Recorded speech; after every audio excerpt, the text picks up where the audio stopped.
தானியங்களோட இயற்கை சத்தும் சுவையும் மாறாம மாவு அரைக்க பெஸ்ட் ஆனது அல்ட்ராவின் பேட்டன்டட் கோனிக்கல் ஸ்டோன்கள் மட்டும்தான்.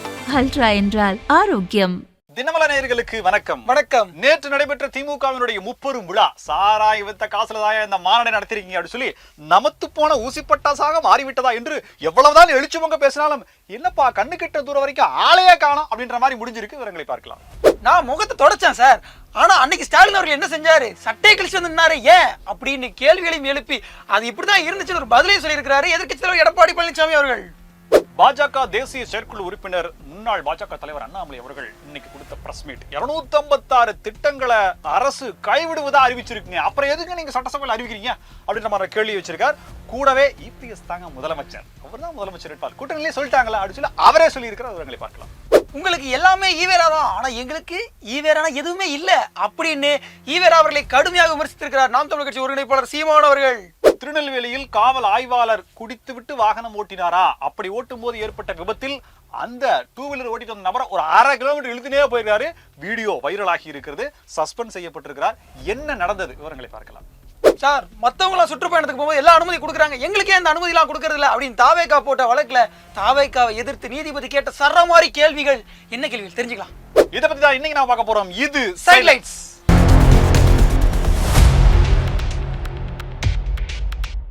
நமத்து போன ஊசிப்பட்டாசாகி போன முப்பெரும் விழா. இது நமத்து போனான்னு சொல்லிட்டீங்க, எவ்வளவு அருவ பெருமையோட நடந்து முடிஞ்சிருக்கு. சேருக்கு ஒரு ஸ்நாக்ஸ் பாக்கெட் வச்சிருந்தாங்க. கண்ணு கெட்டின தூரம் வரைக்கும் சேர் தான் இருக்குது. ஸ்நாக்ஸ் பாக்கெட்டையும் காணும், அதுல உட்காரத்துக்கு ஆளையும் காணும். உடன்பிறப்புகள் எல்லாம் வந்து அதாவது என்ன சொல்றது, சமாதியில இருந்து எழுந்து வந்து ஆவியாக வந்து உட்கார்ந்துருப்பாங்க. ஆமா, கரெக்ட். அங்கிருந்து வந்திருக்கிறாங்க. அப்படிதான் நம்பணும், அப்படிதான் உருட்டணும். சரியா? அதாவது டூ வீலர்ல எல்லாம் வர்றது போக இந்த 407ல கூட்டிட்டு வர்றாங்க. கூட்டம் முடிஞ்சு போகும்போது மழை சோன்னு மழை பெய்யுது. அதுலயும் பாத்தீங்கன்னா தார்பாய் மேல போட்டு அந்த சும்மா இது போட்டு அதுலயே மீண்டும் வந்த வண்டியிலேயே 407லயே போறாங்க. அந்த புகைப்படங்கள்லாம் எக்ஸ் வலைதளத்துல வந்திருக்கு.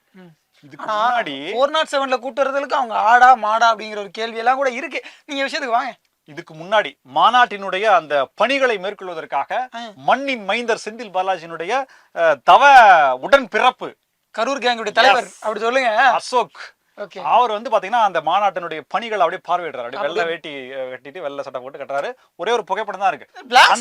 எதுக்கு வெள்ளை அந்த செருப்பை மட்டும் எடுத்து யாரோ கூகுள் லென்ஸ்ல சர்ச் பண்ணிருக்காங்க போல இருக்கு. அதாவது ஏதோ US டாலர் வந்திருக்குது. அத உடனே இன்னைக்கு US டாலர் மதிப்பு சொல்லி போட்டு எல்லாம் கூட என்ன பண்ண 81,000 சொச்சம் அப்படின்னு சொல்லி வந்திருக்கு. என்னையா ஒரு செருப்பு 81,000 அப்படின்ற மாதிரி எல்லாம் உடனே அது இணையதளத்துல வைரல் ஆகி கொண்டே இருக்கு. செந்தில் பாலாஜி அவருடைய தம்பி செருப்புனா அது 81,000 இருக்கத்தான் செய்யும். உடனே வாட்சை ஜூம் பண்ணி போடுறாங்க. இந்த வாட்ச் எவ்வளவு போடுங்க அப்படின்னு இருக்காங்க. ஓ, அடுத்து அதை செக் பண்ணுங்க அப்படின்னு சொல்லி கேட்டிருக்காங்க போல. ஆரம்பத்துல எல்லா கூட்டங்களுக்குமே இந்த கவர்ச்சி நடனம் அப்படிங்கிறது இருக்கும். கூட்டனாலே அப்படித்தானங்க. மத்தவங்கன்னா கிண்டல் பண்ணுவோம், எங்க கூட்டத்துல அது கொஞ்சம் தாராளமாவே இருக்கும். பீர் வேற கொடுப்பாங்க, ஆடை குறைப்பு அப்படிங்கிறது தாராளமா இருக்கும். சோ அவங்கலாம் அந்த ஆட்டம் பாட்டம் கொண்டாட்டங்களோடு தொண்டர்களை வந்திருக்கிற 4 பேராவது உட்காந்து பாக்கட்டுமே அப்படின்னு சொல்லி அந்த பண்ணிருக்காங்க. இது போச்சா, அதுக்கடுத்து அப்படியே ஒரு தலைவர்களா பேச ஆரம்பிச்சிருக்காங்க. வழக்கம் போல எடப்பாடி பழனிசாமி அங்க போடைகளா பாத்தீங்களா துண்டை வச்சுட்டு வந்தீங்க, இது வந்து அண்ணாயிசம்னு சொல்லி அந்த வழக்கமான பேச்சுக்கெல்லாம் விட்டுருங்க. அதாவது முதலமைச்சர் பேசுறதுக்கு முன்னாடி கனிமொழி அவர்கள் பேசும்போது எல்லாம் கீழே உட்கார்ந்துருந்த அமைச்சர்களுக்கு எல்லாம் கொடை பிடிச்சாங்க. யாரு? அவருடைய உதவியாளர்கள். முதலமைச்சர் பேசும்போது எல்லா உதவியாளர்களும் காணாம போயிட்டாங்க. மழையில நினைச்சிட்டு அப்படியே அப்படியே ஸ்ட்ரைட்டா நின்ட்டாங்க. ஏன்னா நான் பேசுறேன், நீ கொடையை பிடிச்சி நிக்கிறியா அப்படின்னு அவர் ஒரு வார்த்தை கேட்டக்கூடாதுங்கிறதுக்காக அது தவிர்க்கப்பட்டதா அப்படின்ற மாதிரி எல்லாம் பேசப்படுது. எல்லாத்துக்கும் மேல இதற்காக செலவழிக்கப்பட்ட தொகை அப்படிங்கிறது சாராய வித்த காசுலதாய அதெல்லாம் நடந்திருக்கு. இந்த குற்றச்சாட்டு முன்வைக்கப்பட்டிருக்கு. என்ன அப்படின்னா, சாராய துறையினுடைய அமைச்சராக இருந்த முன்னாள் அமைச்சர் செந்தில் பாலாஜி கிட்ட தான் இந்த பொறுப்பு கொடுக்கப்பட்டிருக்கு. பாஜக தலைவர் அண்ணாமலை அவர் சொன்ன விஷயம் தான் ரொம்ப ஹைலைட்டான விஷயம். 10 வருஷத்துக்கு முன்னாடி 2015ல இதே கரூர்ல ஸ்டாலின் அவர்கள் வந்து 2015-16ல வந்து இந்த மாதிரி பிரச்சாரம் பண்ணும்போது 2 பேரும் மோசமானவங்க எல்லாம் சொல்லிட்டு போனாரு. ஆனா அதே 2 பேரை வச்சு திமுகல ஒருத்தர் வந்து சேர்றாருன்னா அவருக்கு ஞானஸ்நானம் கொடுத்து மனித புனிதராக்கிடுவோம். அப்படிப்பட்ட 2 பேரை வச்சு நீங்க திமுக முப்பெரும் விழா நடத்திருக்கீங்க. இதெல்லாம் சாராயத்த காசு நடத்தின பெருவிழா தானே அப்படிங்கிற ஒரு கேள்வியை நாத்து மேல பல்ல போட்டு பாஜக தலைவர் கேட்டுவிட்டாங்க. என்ன கூட்டம் கூட்டினாலும் அங்க கூட்டம் இல்ல அப்படிங்கறதா உண்மையா இருக்கு. எப்படி ஜூம் பண்ணி ஜூம் அவுட் பண்ணியா அப்படின்னா ஐயா இதுக்கு மேல ஜூம் அவுட் பண்ண முடியாது அப்படி பண்ணாலுமே அப்படிதான் இருக்குது. போட்ட சேர் பூரா காலியா தான். விஎஃப்எக்ஸ்ல கொஞ்சம் ஆளுங்க எல்லாம் அப்படியே வச்சிருவோம் ஐயா, நல்லா இருக்கும். இதுல வேற இன்னொரு உருட்டு தெரியுமா, எங்களுடைய கூட்டத்தை பார், சேர்கள் எல்லாம் எவ்வளவு அழகாக கூட்டம் முடிந்த பிறகு அடுக்கி வைக்கப்பட்டிருக்கிறது பார், ஒரு சேர் கலைஞ்சிருக்கிறதா ஐயா, ஒருத்தர் கூட வந்து உட்காரலீங்க ஐயா, அதனாலதான் கலையாம இருக்குது அப்படின்னு இவங்க ஒரு உருட்டு. எவ்வளவு கட்டுக்கோப்பாக நடைபெற்ற இந்த மாநாடு அனைவருக்குமான எடுத்துக்காட்டு, ஒழுக்கத்தின் உச்சம் எங்களுடைய தொடர்கள் அப்படின்னு சொல்லி யூடியூப்ல கதறிக்கிட்டு இருக்காங்க. காத்தையெல்லாம் தொண்டர்கள்னு சொல்றீங்களே மனுஷன். ஆனா உண்மையா என்ன நடந்தது அப்படிங்கறத வீடியோல நீங்களே பாத்துக்கோங்க. தமிழகத்துல நாளொரு பிரச்சனை பொழுதொரு சிக்கல் என்ற காரணத்தினால இதெல்லாத்தையும் நான் வந்து டெல்லியில போய் சால்வ் பண்ணிட்டு வரேன்னு சொல்லிட்டு நிறைய எடுத்துட்டு ஐயா எடப்பாடி பழனிசாமி அங்கே போயிருக்காப்ல. போனவர் திரும்ப கார்ல வரும்போது அதை ஏதோ முகத்தை மூடிட்டாரு அப்படின்னு சொல்லி ஒரு போட்டோ வந்து இணையத்துல வைரலாக, ஏங்க நான் முகத்தை தொடச்சேங்க, முகத்தை தொடச்சதெல்லாம் ஒரு பிரச்சனையா அப்படின்னு இன்னைக்கு வந்து பிரஸ் மீட் கொடுத்து கேட்டிருக்காப்ல.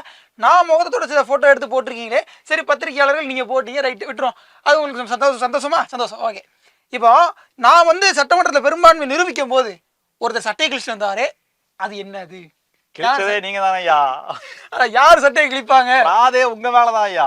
ஐயா யார் சட்டையை கிழிப்பாங்க? மணலை பாதிக்கப்பட்டதான் சட்டையை கிழிச்சு வருவாங்க. நீங்க சட்டையை கிழிச்சு வந்தீங்களா, என்ன அர்த்தம் அப்படின்னு சொல்லிட்டு டைரக்டா அந்த வார்த்தையை சொல்லியே கேட்டுவிட்டாருன்னு. ஸோ இந்த வார்த்தைகளுக்காக இப்போ என்ன வந்து பதில் வரப்போகுதுன்னு தெரியல. அதனால ஐயா ஸ்டாலின் அவர்கள் வந்து மணலை பாதிக்கப்பட்டாருங்கிற வார்த்தைக்கு என்ன பதில் அடி கொடுக்க போகிறார்? ஏற்கனவே தன்னை உரிமையில திட்டுகிறார் என்று அவரு நேத்தே பேசியிருந்தாரு. அப்படிப்பட்டவரை நாங்கள கண்டுக்கிறது இல்ல, விட்டுட்டோம் அப்படின்ற மாதிரி சொன்னாரு. அண்ணாயிசம் ஆரம்பிச்சது இன்னைக்கு அடிமையிசம், அமித்ஷா இசம் அப்படின்ற மாதிரி மாறி போச்சு சொல்லி கடுமையான குற்றச்சாட்டுகள் அவரும் முன் வச்சிருக்காரு. சோ இவர் மனநலம் பாதிக்கப்பட்ட அப்படின்னா இன்னும் அடுத்து என்ன கவுண்டர் வரப்போகுது பார்க்கலாம். தமிழக பாஜக முன்னாள் தலைவர் அண்ணாமலை அவர்கள் செய்தியாளர்களை சந்திச்சாரு. அவர் பாத்தீங்கன்னா பல விஷயங்கள் பேசியிருக்காரு. நேற்று திமுகவினுடைய மாநாடு நடந்தது அப்படிங்கிறதும் பேசியிருந்தார். இதை தாண்டி அந்த மாநாடு நடந்த விதங்களை குறிப்பிட்டு சொல்லும் போது முன்னாள் அமைச்சர் அவர் பத்தின விமர்சனங்களை முன் வச்சிருந்தாரு. எடப்பாடி கே பழனிசாமி அவர்கள் தான் முதலமைச்சர் வேட்பாளர் சொல்லி சொல்றாங்க. இப்ப நீங்க வாக்கு சேகரிக்கிறீங்க, இப்ப நீங்க என்ன சொல்றீங்க, நீங்களா பல விமர்சனங்கள் வச்சுன்னு சொல்லி கேட்கும்போது இல்ல, கூட்டணி முடிவு பண்ணியாச்சு, பாஜகவினுடைய தொண்டர்கள் எல்லாம் அதுக்கான வேலையை பார்த்துட்டு வரும். எடப்பாடி கே பழனிசாமி அவர்களை வெற்றிக்காக பாடுபடுறது அப்படிங்கிறது கூட்டணி தலைமையினுடைய உத்தரவு. அடிமட்ட தொண்டராக அதை நான் சிறமேற்கொண்டு நான் நடத்துவேன்னு சொல்லி ஒரு மாதிரியா எடப்பாடி கே பழனிசாமி தான் முதலமைச்சர் வேட்பாளர் அப்படின்ற மாதிரியான ஒரு முடிவுக்கு வந்திருக்காரு. எடப்பாடி பழனிசாமி கொடுத்த பேட்டில் அவருமே தெளிவா சொல்லிட்டாரு. ஐடிசி கிராண்ட் சொல்லாலும் நாங்க நடத்த அந்த கூட்டணிக்கான அந்த இதுல வந்துட்டு தெளிவா சொல்லிட்டு அமித்ஷா அவர்கள் எங்களுடைய கட்சி பிரச்சனை எதுவுமே தலையிட மாட்டாரு அப்படின்னு. அதனால கட்சி பிரச்சனையும் தலையிட மாட்டாரு, நீங்க தான் முதலமைச்சர் வேட்பாளர்னு ஒத்துக்கிட்டாரு. ஆக மொத்தம் எடப்பாடி பழனிசாமி அந்த ப்ராஜெக்ட் வந்து சக்சஸ் ஆயிடுச்சு. ஆமா, 256 திட்டங்களை விட்டுருங்க, அது எதுக்கு அது விட்டுருங்க அப்படின்ற மாதிரி தமிழக அரசு முடிவு செய்திருப்பதாக தகவல். அதாவது என்ன அப்படின்னா, சட்டசபையில ஒரு திட்டத்தை அறிவிக்கிறாங்க அப்படின்ற மாதிரி இருந்துச்சு அப்படின்னா அடிப்படை சாத்தியக்கூறுகள் என்ன அப்படின்றத அதிகாரிகள் குழு ஆய்வு செய்யும். செஞ்ச பிறகுதான் சரி ஓகே இதுக்கு மேல வரலாம், நம்ம நிதி மற்ற விஷயங்கள்லாம் நம்ம பாத்துக்கலாம்னு சொல்லிட்டு அரசு அறிவிப்பா சட்டசபையில வெளியிடும். இப்படி கடந்த 4 ஆண்டுகளாக 21 இருந்து இன்னைக்கு 26 வரைக்கும் பாத்தீங்கன்னா நிறைய திட்டங்கள் அறிவிச்சிருக்காங்க. இதுல 256 திட்டங்களை இனிமே இது செய்ய முடியாது, விட்டுருங்க அப்படின்னு சொல்லி சாத்தியம் இல்ல அப்படின்னு கையை விட்டுருக்காங்க. இதுல இன்னொன்னு பாத்தீங்கன்னா இந்த 2025, 26 தான் இந்த திட்டங்கள் அதிகமா கையை விட்டுருக்காங்க. ஏன் அப்படின்னா தலைமைச் செயலாளர் எல்லா துறைகளுக்குமான ஒரு சுற்றறிக்கை அனுப்பிச்சிருக்கிறதாகவும் எந்தெந்த திட்டங்களை நீங்களாம் முடியல அதெல்லாம் விட்டுருங்க அப்படின்ற மாதிரி இப்படி வார கடனை தள்ளுபடி பண்றோம் பாத்தீங்களா, அந்த மாதிரி செயல்படுத்தாத திட்டங்களை வந்து இவங்க விட்டுருக்காங்க இல்லையா. இதுல எத்தனை அரசாணைகள் வந்து அதாவது முடங்கி போயிருக்கு அப்படிங்கிற கேள்வி எல்லாம் இருக்கு. எந்த துறை அதிகமா பாதிக்கப்பட்டிருக்கு அது எண்ணிக்கையெல்லாம் கொடுத்துருக்காங்க, லிஸ்ட் எல்லாம் இருக்கு, பத்திரிகையில லிஸ்டா வந்துருச்சு. என்ன கேள்வி அப்படின்னா, ஒரு ஆரம்ப கட்ட அடிப்படை விஷயங்களை கூட ஆராயாம திட்டங்களை அறிவிக்கிறதுக்கு ஒரு சட்டசபை கூட்டம், அதுல அமைச்சர்கள், அதற்கு அலுவல் ஆய்வுக்குழு கூட்டம், இன்னும் சொல்லலாம் அந்த மானிய கோரிக்கை இதெல்லாம் வைக்கிறீங்க பண்றீங்களா, எவ்வளவு பணம் வேஸ்ட் ஆகுது, அதுக்கு மேல இந்த திட்டங்களை செயல்படுத்த முடியாதுன்னு சொல்லி கேன்சல் பண்றீங்களா, இது என்ன விளம்பர மாடல் அப்படின்ற மாதிரி கேள்வியே முன் வச்சிருக்கோம். இவ்வளவு நாள் நாங்க வந்து சட்டமன்றத்தில் அறிவிச்சிட்டோம், அரசு அறிவிப்புன்னு சொல்லி விளம்பரம் தேடினீங்களே, அதெல்லாம் பொய்யா கோபால் அப்படின்னு கேட்கிறாங்க. தமிழ்நாட்டிலேயே நடிகர் விஜய் அவர்களையும் ஈவே ராமசாமி என்கின்ற திராவிட கழக முன்னாள் தலைவரையும் 2 பேரையுமே ஒரே நேரத்தில் விமர்சிக்கிறவர் யாருன்னா திரு சீமான் அவர் தான். வேற யாரு, அவர் தான் வந்து தம்பி வரட்டும் அப்படின்னாரு. இப்போ அந்த கேள்வியை தான் அவரை கேட்டிருக்காங்க. ஏன் சார் நீங்க தான் அவர் அரசியலுக்கு வரும்போது தம்பி வரட்டும்னு வரவேற்றீங்க, இப்போ என்னன்னா நீங்க தான் அவரை கடுமையாக இருக்கிறீங்க, அவர் எதிர்க்கிறதுல முதல் இடமே நீங்க தான் சார் இருக்கீங்க அப்படின்னு சொல்லிட்டு அவர் கேட்குறாங்க. அதுக்கு அவர் சொல்றாரு, தம்பி வரட்டும் நான் சொன்னது நம்ம உண்மைதான், ஆனா அவர் ஏற்கனவே இருந்த அண்ணாவையும் ஈவே ராமசாமியும் தூக்கிட்டு வருவாருன்னு யாரு கண்டா? நாங்க அதெல்லாம் நினைச்சோமா?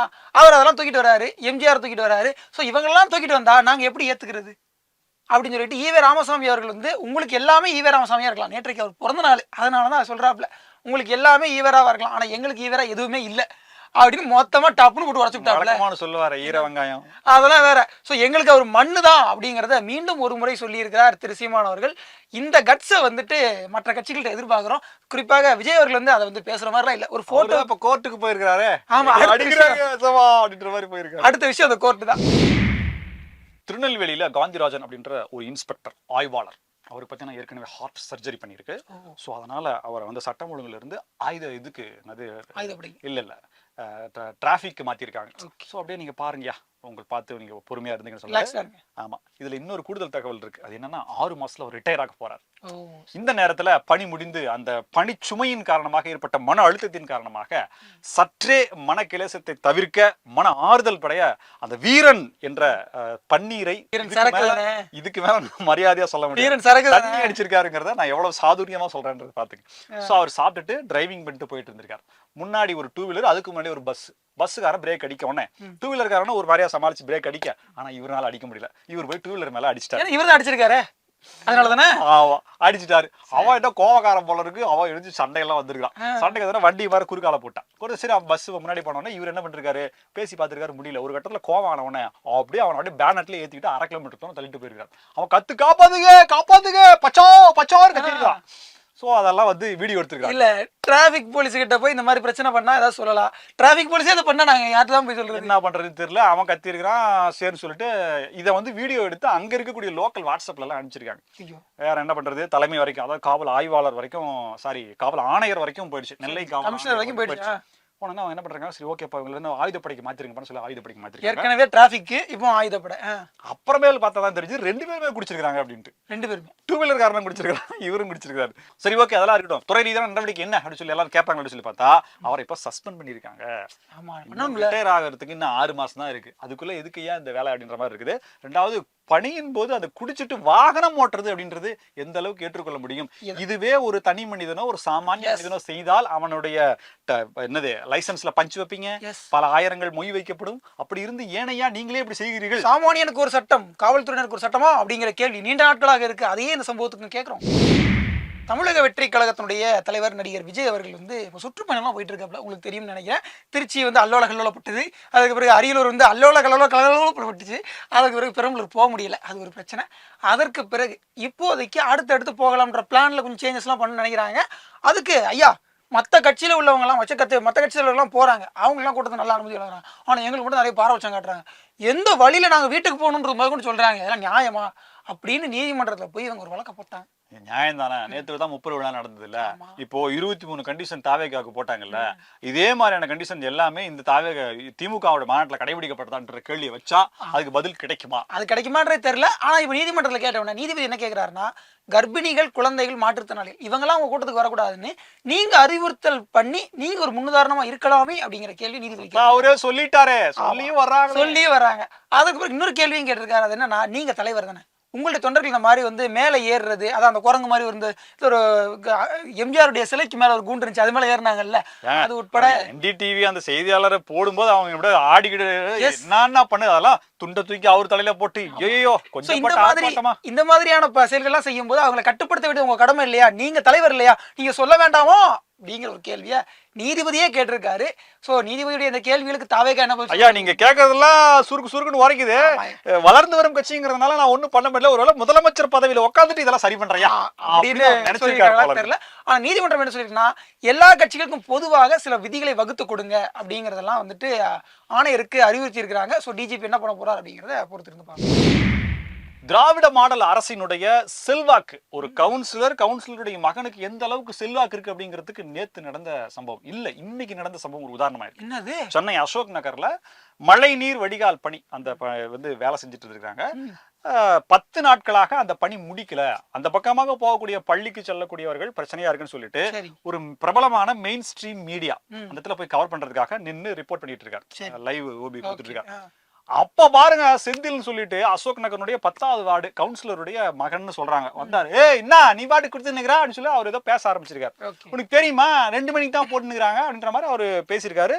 கிட்டத்தட்ட செய்தியாளரை தாக்கக்கூடிய அளவிற்கான வீடியோ வெளியாகி இருக்கு. கவுன்சிலர் மகனாச்சு இந்த வேலையெல்லாம் முதல்வன் படத்துல வருது தெரியுமில்ல, அதே மாதிரி சேம் அதே மாதிரி அவருடைய பாடி மேனரிசம் எல்லாம் அப்படியே வேற லெவல்ல இருக்கு. சோ அவர் வந்து மிரட்டி இருக்காரு. நாங்கெல்லாம் எவ்வளவு கஷ்டப்படுறது தெரியுமா, 2 மணிக்கு தான் காங்கிரீட் போட்டு, உனக்கு என்ன தெரியும், நீ எல்லாம் வந்து பாத்தியா, நீ எல்லா பிரச்சனையும் வந்தியா, யார் தெரியுமா கவுன்சிலர் மகன் கமிஷனரோட மேல, அதெல்லாம் அவர் சொல்லல. அவர் அப்புறமா தோண்டி எடுத்திருக்காங்க அவர் யாரு அப்படின்றத. ஆனால் ஒரு செய்தியாளரை மிரட்டக்கூடிய துணியில பண்ணது, கேமரா ஆஃப் பண்ண சொன்னது கெட்ட வார்த்தை ஒன்னும் சொல்லியிருக்காரு. அம்மா என்கின்றதை கொச்சைப்படுத்தும் விதமாக சில வார்த்தைகளை பயன்படுத்தியிருக்காரு. ஸோ ஒரு கவுன்சிலர் மகனுக்கு அந்த ஏரியால அவங்க என்ன கேட்கறாங்கன்னா, நீங்க வேலை பார்க்க வேண்டியதானே, இப்போ வந்து இவ்வளவு நாளா இருக்கு, ஏதாவது விபத்து நடந்ததுன்னா என்ன ஆகுறது? சென்னையில எத்தனை சாலைகள் இந்த வேலை 3 மாசம் 6 மாசம் 1 வருஷமா நடந்து கொண்டிருக்கிற வேலைகள் அப்படிங்கிறது நிறைய இருக்கு. பாக்குற நீங்களுமே கண்டிப்பா அதை அப்பெல்லாம் வந்து அனுபவிச்சிருப்பீங்க. கேட்காத கவுன்சிலருடைய மகன்கள், கவுன்சிலருடைய குடும்பம் இப்போ வந்து நாங்க தங்களுடைய கெத்த காட்டணுன்றதுக்காக வந்து பேசுறாங்க அப்படிங்கிறத அவர் பார்க்கும்போது பேசின விதம் அப்படிங்கிறது ரொம்பவே ஒரு அதிர்ச்சிகரமா இருக்கு. ஒரு என்ன சொல்றது, பயமாவும் இருக்கு. இதே போல பல புதிய தகவல்களோடு மீண்டும் உங்களை சந்திக்கிறோம். இது சைலைட்ஸ். நன்றி.